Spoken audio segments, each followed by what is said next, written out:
Hello student, class 8. Good morning all of you. Today we will study chapter number 6. Subject is MSc. MSc का chapter number 6 पढ़ेंगे. Subject name is Aim at the Best. So let's we start today's chapter. Kapil was the only son of his parent. He was an obedient boy. He was good at studies and other activity. Kapil जो था अपने parents अपने माता पिता का इकलौता बेटा था. He was an obedient boy. वो एक आज्ञाकारी लड़का था. He was good at studies and other activity. वो पढ़ने में और दूसरी एक्टिविटीज़ में बहुत ही अच्छा था. One day when Kapil came back from the school he was very upset. एक दिन जब कपिल अपने स्कूल से घर वापस आता है ही वॉज वेरी अपसेट. वो बहुत दुखी होता है, बहुत उदास होता है.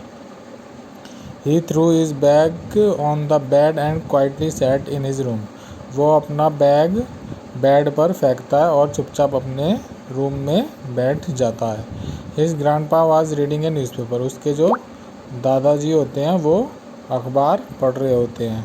There must be something wrong with him. वो समझ जाते हैं कि कपिल के साथ कुछ गलत हुआ है. He thought because he did not even wish me after coming back from the school. क्योंकि जो कपिल होता है वो अपने दादाजी को स्कूल से आके विश भी नहीं करता. However, he waited for a while to let Kapil come out of his room. वो इंतज़ार करते हैं कि कपिल अपने रूम से बाहर आएगा. But he did not. लेकिन वो बाहर नहीं आता. After a long time when he came out of his room, थोड़ी देर बाद जब वो अपने रूम से बाहर आता है he was told to have his lunch but he refused to have lunch and wanted to be alone for some time. उसके दादाजी उससे कहते हैं खाना खाने के लिए, लंच करने के लिए बोलते हैं, लेकिन जो कपिल होता है वो लंच करने से मना कर देता है और कहता है कि मैं अकेला रहना चाहता हूँ कुछ देर के लिए. Now grandpa was more worried. अब जो उसके दादाजी होते हैं वो बहुत चिंतित हो जाते हैं. In the evening grandpa offered a cup of tea to Kapil but he refuse to take tea also. शाम को उसके दादाजी उससे चाय के लिए कहते हैं लेकिन वो कपिल जो है चाय पीने के लिए भी मना कर देता है. Kapil looked sad and gloomy. जो कपिल होता है वो बहुत दुखी दिखाई देता है. Kapil asked him to tell the reason for his upset mood. जो उसके दादाजी होते हैं वो कपिल से उसका जो मूड अपसेट होता है, ख़राब होता है, उसके बारे में उससे पूछते हैं, उसका कारण पूछते हैं. Grandpa I want to be alone. वो कहता है दादाजी मैं अकेला रहना चाहता हूँ. You will not understand. आप नहीं समझोगे. Replied Kapil in a low tone. कपिल अपने ग्रैंडपा को, अपने दादाजी को जवाब देता है. But can you tell me what is disturbing you my son आज ग्रैंडपा. लेकिन उसके दादाजी कहते हैं लेकिन तुम मुझे बता सकते हो कि तुम्हारे साथ क्या गलत हुआ, तुम क्यों परेशान हो. Kapil looked away for a while and then said. Kapil उनकी तरफ देखता है और कहता है I am one of the best student of my school. मैं अपने स्कूल में सबसे अच्छा बच्चा हूँ. You are also aware how good I am studies as well as other activity. और आपको भी पता है कि मैं पढ़ाई में कितना अच्छा हूँ तथा दूसरी एक्टिविटीज़ में भी बहुत अच्छा हूँ. There is no doubt in my son. Grandpa patted Kapil. Grandpa उसकी पीठ पे हाथ मार के कहते हैं इसमें कोई भी शक नहीं है कि तुम पढ़ाई में और दूसरी एक्टिविटी में अच्छे हो. Then Kapil continued. कपिल कहता है I always thought that I was first choice for the selection of monitor of class 8.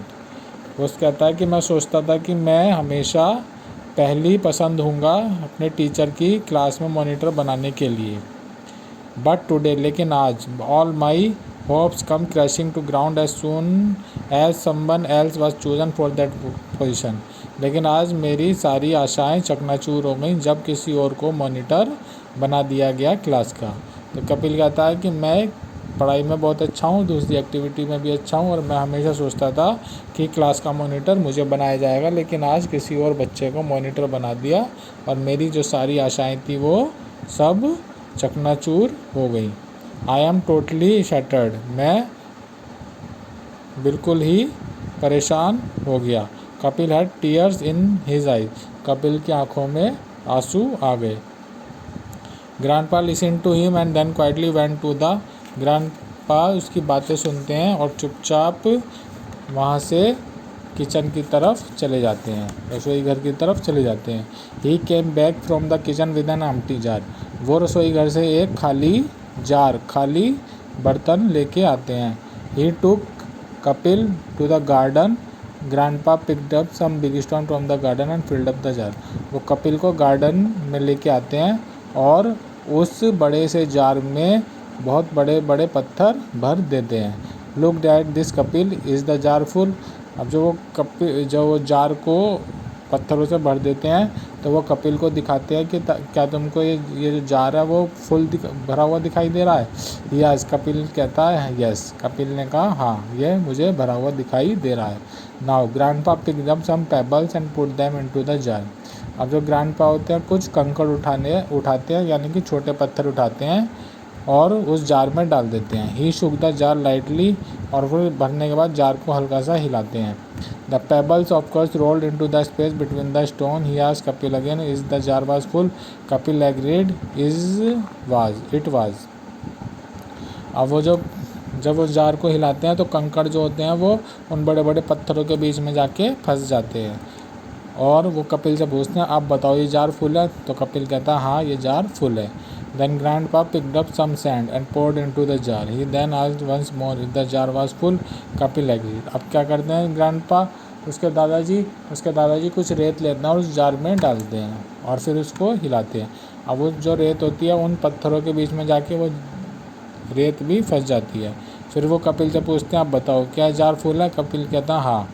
Kapil could not understand why grandpa was doing all this. लेकिन कपिल समझ नहीं पाता कि उसके जो दादाजी हैं ये सब क्यों कर रहे हैं। Now grandpa poured a glass of water into the jar, the sand soaked the water. अब जो दादाजी होते हैं वो एक गिलास पानी लेते हैं और उस जार में डाल देते हैं, तो जो रेत होती है वो सारा का सारा पानी अपने अंदर सोख लेती है, पी लेती है। Now grandpa asked Kapil. अब जो दादाजी होते हैं कपिल से पूछते हैं, how you understand something, have you understand something? क्या तुम्हें कुछ समझ में आया? I have understood nothing. तो कपिल कहता है कि मुझे कुछ भी समझ में नहीं आया। Grandpa start explaining to Kapil. अभी जो दादाजी होते हैं वो कपिल को समझाना शुरू कर देते हैं। I will explain this to you my son. वो कहते हैं कि अब मैं तुम्हें बताता हूँ कि मैंने ये सब चीज़ें तुम्हें क्यों दिखाई। This jar represent our life. ये जो जार है ये हमारी ज़िंदगी की तरह, हमारी लाइफ की तरह है। And its content represent the things in our life. Look at this stone. अब वो पत्थरों को दिखाते हैं कि इस पत्थर को देखो। They are the biggest and most important thing in your life. ये जो पत्थर हैं ये तुम्हारे जीवन की सबसे ज़रूरी चीज़ें हैं। दे रिप्रेजेंट, ये पत्थर क्या रिप्रेजेंट कर रहे हैं, क्या दिखा रहे हैं? योर फैमिली, तुम्हारा परिवार, तुम्हारी योर हेल्थ, तुम्हारी सेहत, योर फ्रेंड, तुम्हारे दोस्त, योर डिग्निटी। यानी कि ये जो पत्थर है, ये जो जार है ये हमारी लाइफ की तरह है और ये जो पत्थर है ये हमारे जीवन की सबसे ज़रूरी चीज़ें हैं, जिसमें हमारा परिवार आता है, हमारा सेहत आती है, हमारे दोस्त आते हैं। The pebbles are other important thing. ये जो छोटे छोटे पत्थर हैं ये दूसरी ज़रूरी चीज़ें हैं जो हमारी लाइफ में मैटर करती हैं। They represent your position, your job, your house, your car etcetera. ये क्या दिखाती हैं? ये हमारी पोजीशन दिखाती हैं, समाज में हमारी क्या जगह है, हमारी नौकरी कैसी है, हमारा घर कैसा है, हमारी कार कैसी है। Which help us prosper in life but still they are secondary in nature. जो हमारे जीवन में सुविधाएं लाती हैं लेकिन ये हमारे जीवन में सेकेंडरी होती है, यानी कि पहले हमारा परिवार आता है, बाद में ये सब चीज़ें आती हैं। Sand and water represent the small thing. जो ये रेत है और ये पानी है ये हमारे जीवन में छोटी छोटी चीज़ों को प्रदर्शित करता है, छोटी छोटी चीज़ें दिखाता है। विच आर आल्सो नेसेसरी, जो ज़रूरी है इन आवर सच लाइफ, जैसे स्टेशनरी, फर्नीचर और भी बहुत सारी चीज़ें जो ज़रूरी है लेकिन ये बाद में आती हैं। यानी कि पहले हमारा परिवार आता है, उसके बाद हमारे जो समाज में जगह है, जो नौकरी है वो आती है और उसके बाद जो बाकी बची कुछ जो छोटी छोटी चीज़ें हैं वो सबसे लास्ट में आती हैं। नाउ इमेजिन ए सिचुएशन। अब एक सिचुएशन को मान के चलो। Had I field up the jar first with sand. अगर मैं इस जार को पहले रेत से भर देता, would I have been able to fill stone और पेबल्स इनटू इट। तो मैं क्या इसमें पत्थर और कंकड़ डाल सकता था? इंक्वायर्ड ग्रैंडपा उससे पूछते हैं। तो ग्रैंडपा उससे पूछते हैं, अब तुम एक चीज़ मान के चलो, अगर मैं इस जार में पहले रेत डाल देता तो मैं क्या इसमें ये बड़े पत्थर और ये कंकड़ भर सकता था? Not at all, grandpa said Kapil. तो कपिल कहता नहीं, आप ऐसा नहीं कर सकते थे। The same applies to our life son. Same, वो कहते हैं बिल्कुल यही चीज़ हमारे जीवन के साथ भी होती है। Value the stone in your life the most. हमेशा बड़े पत्थरों को अपने जीवन में इम्पोर्टेंस देनी चाहिए, ये हमारे लाइफ का सबसे इम्पोर्टेंट पार्ट है। देन द पेबल्स, इन छोटे छोटे पत्थरों से। एंड देन सैंड, और सबसे लास्ट में रेत आती है। यानी कि हमारी फैमिली, हमारे दोस्त, हमारी सेहत हमारे लिए जीवन में सबसे इम्पोर्टेंट होनी चाहिए। उसके बाद हमारी जॉब, हमारा घर, हमारी कार, ये सब चीज़ें इम्पोर्टेंट होनी चाहिए। और सबसे लास्ट में रेत की तरह बाकी सब छोटी छोटी चीज़ें हमारी ज़रूरत में आनी चाहिए। If you spend all your time energy on the smallest stuff, अगर तुम अपने जीवन में अपनी एनर्जी, अपना समय इन छोटी छोटी चीज़ों के लिए ख़राब करोगे, you will never have room for things that are important for your happiness. तो ये जो बड़ी बड़ी चीज़ें हैं, इनके लिए तुम्हारे पास टाइम नहीं बचेगा और तुम अपने जीवन में कभी भी खुशी नहीं पा सकोगे। Concentrate your mind on studies only. केवल अपना दिमाग पढ़ाई में लगाओ। After a certain period of time, कुछ समय बाद, you will be the best not only in your class but also in many field. अगर तुम इस तरह से अपना दिमाग पढ़ाई में लगाओगे तो कुछ समय बाद तुम ना केवल अपनी क्लास में बल्कि दूसरी जगह भी, दूसरे फील्ड में भी तुम सबसे अच्छे बन के निकलोगे, सबसे अच्छे बनोगे, बेस्ट बनोगे। Kapil smiled and learn the lesson of life by heart. Kapil हंसता है और उसे जीवन में एक अच्छा पार्ट सीखने को मिलता है, और वो ये पार्ट जो है वो बड़े दिल से सीखता है। तो इसमें मोरल ऑफ द स्टोरी क्या है? Do your best and leave the rest to God. केवल हमें अपना कार्य ईमानदारी से और अच्छी तरह करना चाहिए और बाकी सारी चीज़ें भगवान पे छोड़ देनी चाहिए। तो इसके कुछ एक्सरसाइज हैं, ये आपको अपनी बुक में करनी है। इसके टिक मार्क, ट्रू फॉल्स और फिलअप जो है वो आप अपनी बुक में करेंगे। ये आपका बुक वर्क है, ये आप बुक में करेंगे। और इसके जो क्वेश्चन आंसर और वर्ड मीनिंग है वो आपको PDF में सेंड कर दिए जाएंगे, वो आप PDF में करेंगे। तो पहले आप इसके टिक मार्क देख लीजिए। Main gate satisfied only when they get too much. Man, आदमी केवल तभी सेटिस्फाई हो सकता है जब उसे बहुत सारा कंफर्ट मिले। तो इसका आंसर है comforts. What was Kapil good at? Kapil किस में अच्छा था? स्टडी में, रनिंग में, रोने में या फाइट लड़ने में? तो स्टडीज़ में अच्छा था। How did grandpa explain the lesson of life to Kapil? Grandpa ने कपिल को जीवन का पाठ कैसे पढ़ाया?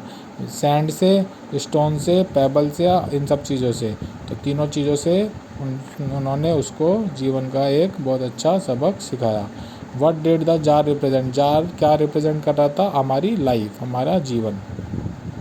इसके ट्रू फॉल्स हैं। Kapil was a mannerless boy. Kapil बहुत ही बदतमीज़ लड़का था, तो इसमें फॉल्स आएगा।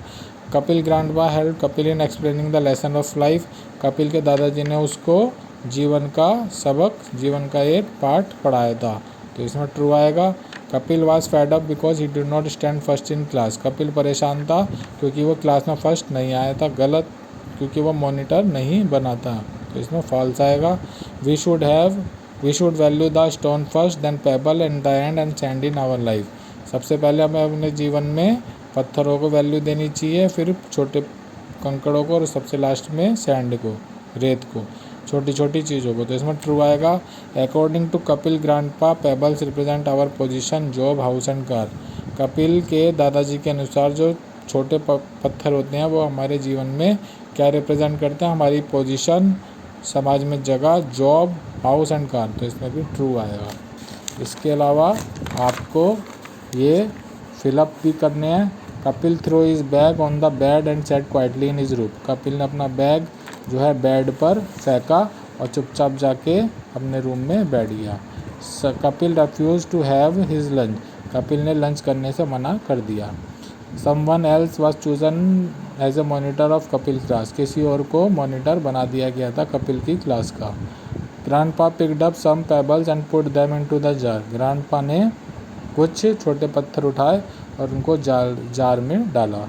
Sand and water represent small thing which are also necessary in life. रेत और पानी हमारे जीवन में उन छोटी चीज़ों की जगह जो हमारे जीवन में बहुत ज़रूरी हैं। यानी कि छोटी चीज़ें हैं लेकिन बहुत ज़रूरी होती हैं, तो इसमें स्मॉल थिंग्स आएगा।